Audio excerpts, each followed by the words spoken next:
మనం బాగా ఆకలిగా ఉన్నప్పుడు, మనకి ఆహారం లేనప్పుడు సడన్‌గా ఒక మనిషి వచ్చి మనకు ఆహారం పెట్టినట్లయితే, మన కడుపు నింపినట్లయితే వెంటనే మనకి ఆనంద బాష్పాలొస్తాయి.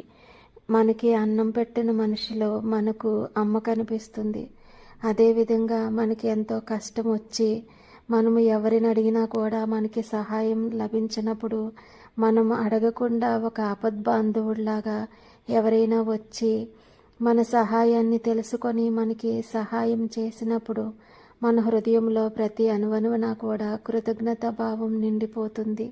వాళ్ళు చిన్నవాళ్లే కనుక అయినట్లయితే వాళ్ళ తల మీద చేయి పెట్టి ఆయుష్మాన్ భవ, నిండు నూరేళ్ళు చల్లగా ఉండు, నా ఆయుష్ కూడా తీసుకొని నువ్వు అభివృద్ధిలోకి రావాలి అని మనకు తెలియకుండానే ఎన్నో ఆశీర్వాదాలు ఇచ్చేస్తూ ఉంటాము. అదంతా ఏమిటి అనంటే మన